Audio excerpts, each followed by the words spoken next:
good evening to everyone out on YouTube. This evening, we're joined by Father Dale. Good evening, Father Dale. Good evening. Take it away. Take it away. By way of introduction, when I first started teaching at Elder High School, my classroom was located right next to Don Patrick's classroom. And so we kept pretty close, and he's the one who introduced me to the Railroad Club here in Cincinnati. And that was many years ago. Well, I didn't quite catch on to the Cheviot line until some years later. I was taking pictures, but not that many. And so by that time, there were very few trains running on the line. And I was a great one to go up on the line and take pictures of the empty track and the empty bridges and the empty everything else. So I got a few pictures I'd like to show off tonight. And I'm supposed to advance my own. We start in the ditch. This is down in the west end. And that bridge, I guess, is still there, isn't it? No? That's the bridge that burned? Okay. Well, in any case, you can see that Amtrak used to use the ditch track to get to the old Amtrak station in the west end there. And so it was a logical place to start. There's that big ramp again coming up the hill. As I look at that thing, I realize there's nothing up there but me in that train. Where did I stand? I can't believe it. I guess it's right at the junction of the freight line and the passenger line. So I stepped out of the way as the train went by. The Lord is good. I was on that same train with Don when we rode up the hill in 1978, I think.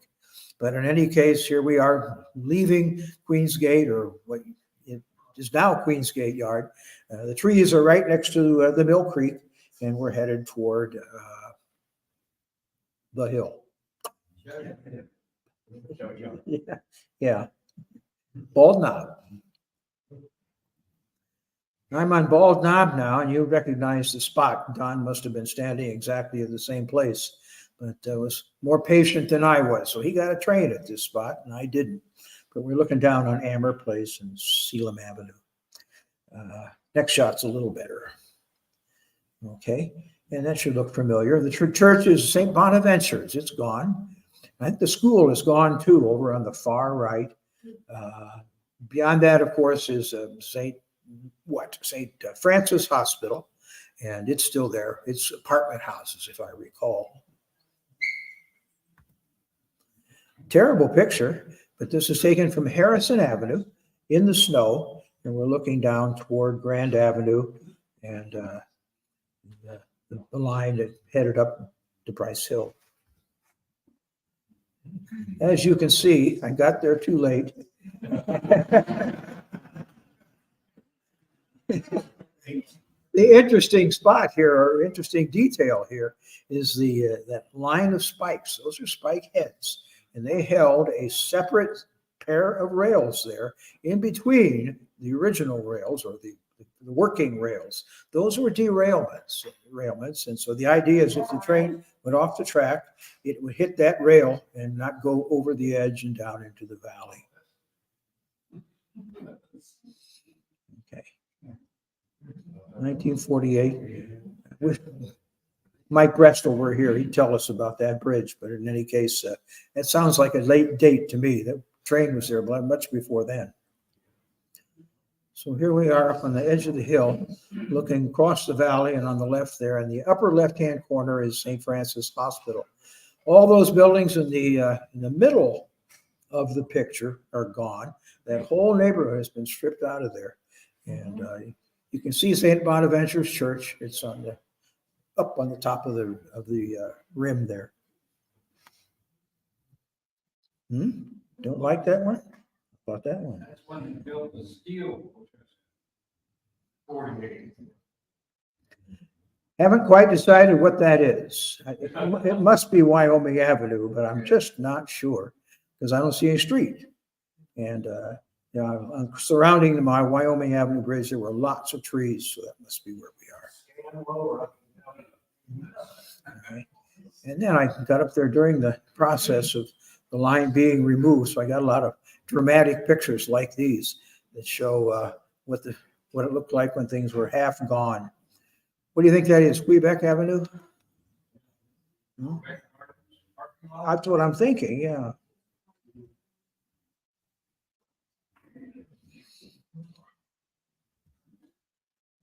Wyoming Avenue, one of my best pictures of a train on this line. And so I was pleased to get it. The light was always wrong. The sun was shining from the wrong direction, so we got a lot of dark pictures. And a caboose. Haven't quite figured out how to handle vertical format pictures with white spaces on either side. And so, oh my gosh, didn't even notice him. Yeah, can you see him halfway up? Yeah, that's amazing. And I think that's Wyoming Avenue, but I'm not sure. And I'm sure that's Wyoming Avenue because of the curved ridge. There's those shadow rails that have not been removed yet. And then you can see the rust spots where the original working rail used to be before they tore it up. Wyoming Avenue again. And remember, I walked in there and I took that picture and I was just convinced that there was not another soul within miles of where I was standing. I got jumped about 5 feet in the air. There was somebody right behind me. Nobody I knew, just some guy who was there. Sunset Avenue in the snow. I was just fascinated with this bridge and never had very good luck in actually getting photographs of trains on that bridge. And I did see a kid on a mini bike go over that bridge some weeks before. My first train picture dates to 1973, and I took it to the photo club, Cincinnati Color Slide Club, and the judge said he couldn't figure it was either a train on a bridge with leaves or autumn leaves with a train on the bridge. Just about 50-50 of each subject there. But I grew up with a picture hanging on the wall in our home of a train going over the bridge that my uncle had taken. So,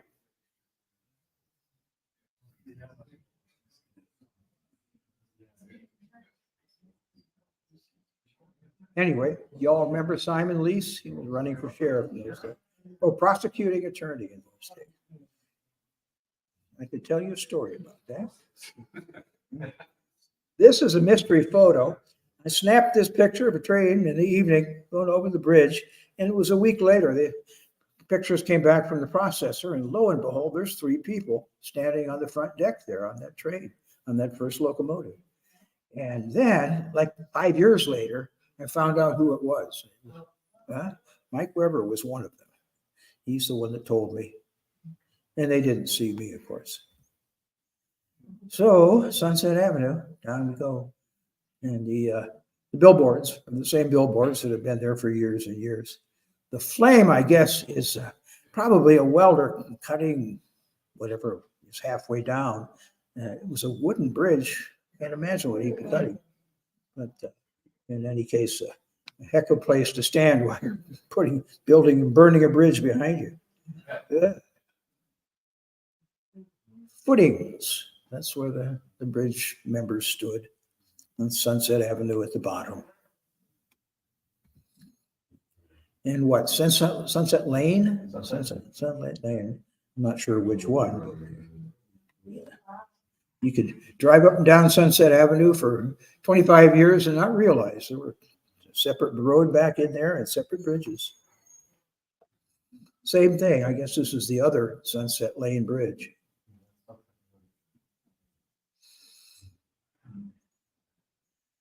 You get pictures like this if you have your camera with you at all times, because I'm sure I was going someplace. I didn't know they were cutting the bridge right at that moment. I saw them working up there and stopped and took a picture. And I'm sure they had it tied off so it wasn't going to suddenly fall. And this is Gurley Road Bridge, or one of them. Just back. What's that hospital that was back in there? Dunham Hospital was back in there, within a stone's throw. I think so.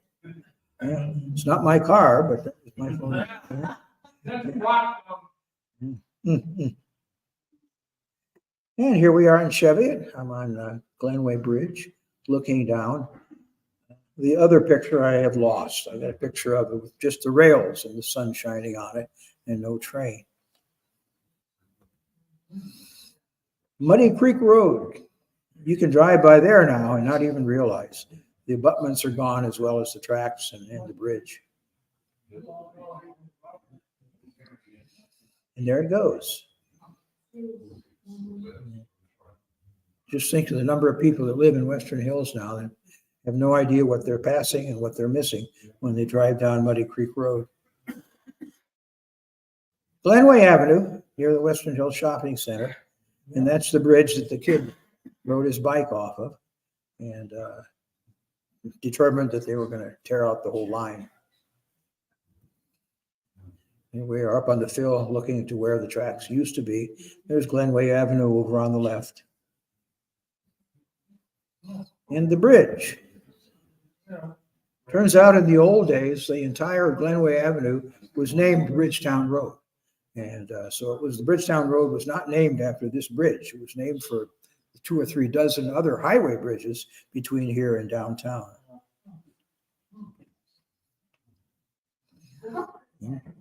And I remember after the bridge was gone, the pigeons did not leave. And over on the far left there, you can see that must have been a steakhouse there with that red pyramid roof. Fofo, yes, it was. In any case, there was always a flock of pigeons there waiting for them to put the bridge back in. This was an interesting shot because that's my car. It means I got out of my car in the traffic waiting for the red. You see the red light over on the right side? Running over to the side of the road, took a picture, and then running back to my car. Don't know who put that up, but he says, "Goodbye, Bridgetown. Such is the bridge conducting two-way humanity," etc., etc. What does it say? The soul of neglect, a heartbeat to eternity. Shucks, folks. And last but not least, the great Miami River.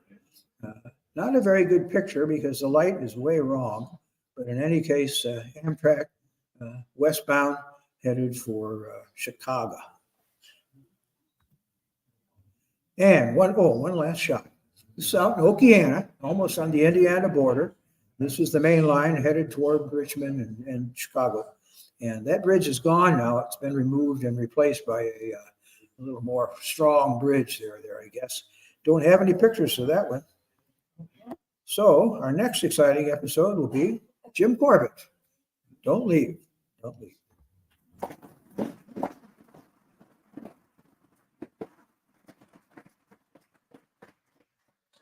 Thank you, Father Dale. That's a great